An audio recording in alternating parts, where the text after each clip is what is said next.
ओम नमो भगवते वासुदेवाय नमः। स्वागत है आपका एवीएस कॉर्नर में। अश्वनी मास के शुक्ल पक्ष की एकादशी को पापांकुशा एकादशी के नाम से जाना जाता है। कहते हैं पापांकुशा एकादशी का व्रत पूर्ण विधि विधान से किया जाए तो इससे अनेकों अश्वमेघ और सूर्य यज्ञ करने के समान फल की प्राप्ति होती है। धर्म ग्रंथों के अनुसार जो मनुष्य कठिन तपस्या करने के बाद जो फल प्राप्त करता है वही फल इस एकादशी पर व्रत रखकर श्री हरि विष्णु को नमस्कार करने मात्र से ही मिल जाता है और मनुष्य को यमलोक के दुख नहीं भोगने पड़ते। पापों से मुक्ति पाने के लिए मनुष्य जीवन भर यत्न करता है, लेकिन इस एकमात्र एकादशी का व्रत करने से उसके सारे पाप नष्ट हो जाते हैं। पापांकुशा एकादशी का ये महत्व स्वयं भगवान श्री कृष्ण ने युधिष्ठिर को बताया था। आइए श्रवण करते हैं पापांकुशा एकादशी व्रत कथा का। प्राचीन काल में विंध्य पर्वतमाला में क्रोधन नामक एक बहेलिया निवास करता था। वह अपने स्वभाव से बड़ा ही क्रूर और अत्याचारी था। उसने अपना संपूर्ण जीवन लूटपाट, मदपान, स्त्री गमन और पाप कर्मियों की संगत में ही व्यतीत किया हुआ था। जब उस बहेलिये का अंतिम समय आया तब यमराज ने अपने यमदूतों को भेजकर उसे संदेशा पहुंचाया कि तुम्हारे जीवन का अब अंतिम समय आ गया और हम तुम्हें लेने आ रहे हैं। बहेलिये ने जब यह बात सुनी तो उसके होश उड़ गए और भय के मारे व्याकुल हो गया। उसे कुछ सूझ नहीं रहा था कि वह इस अवस्था में क्या करे। अतः वह वन वन भटकता ऋषि अंगिरा के आश्रम में पहुंचा। आश्रम में ऋषि को अपने सम्मुख पाकर उनके श्री चरणों में नतमस्तक होकर प्रार्थना करने लगा। हे मुनि श्रेष्ठ, मैंने अपने जीवन काल में सदैव पाप कर्म ही किए हैं। मेरा अंतिम समय अब निकट आ गया है और मैं भय के मारे व्याकुल हो रहा हूँ।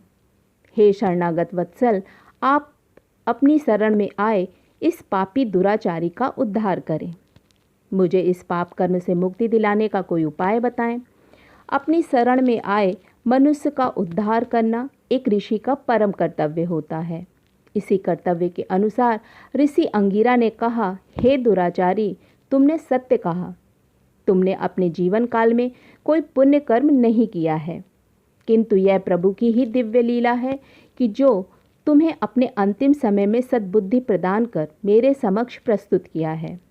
हे क्रोधन, अब अपनी इस पाप मुक्ति का उपाय बड़े ही ध्यानपूर्वक सुनना। अश्वनी मास के शुक्ल पक्ष की आने वाली एकादशी तिथि, जिसे पापांकुशा एकादशी के नाम से भी जाना जाता है, उसका विधि विधान से व्रत करो। इस व्रत के प्रभाव से तुम्हारे सभी पाप कर्मों का नष्ट हो जाएगा और तुम स्वर्ग के भागी बनोगे।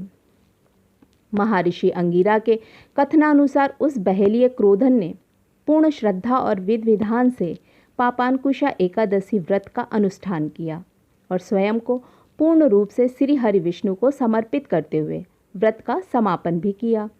व्रत और भगवान श्री हरि विष्णु के पूजन फलस्वरूप बहेलिये के सारे पाप का नाश हो गया और वह भगवान श्री हरि विष्णु के भेजे गए गरुड़ पर सवार होकर परम धाम विष्णुलोक को प्राप्त हो गया। यमराज के भेजे गए यमदूत बड़े ही कौतूहल से इस संपूर्ण लीला को देखते रहे और बहेलिये को साथ लिए बिना ही पुनः यमलोक प्रस्थान कर गए। इस कथा का श्रवण करने से मनुष्य के सारे पापों का नाश होता है। मनुष्य की कुमति सुमति में परिवर्तित हो जाती है। इस एकादशी व्रत में भगवान श्री हरि विष्णु का किया हुआ पूजन अनंत फल प्राप्ति करवाता है।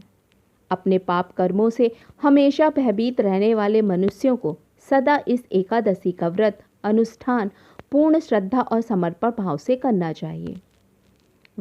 द्वादशी तिथि को ब्राह्मणों को भोजन कराकर अपने सामर्थ्य अनुसार दान दक्षिणा देकर विदा करें। तत्पश्चात स्वयं व्रत का पारण करें। भगवान श्री हरि विष्णु आपके सभी मनोरथ पूर्ण करें। इसी आशा के साथ वीडियो में यहाँ तक साथ देने के लिए धन्यवाद।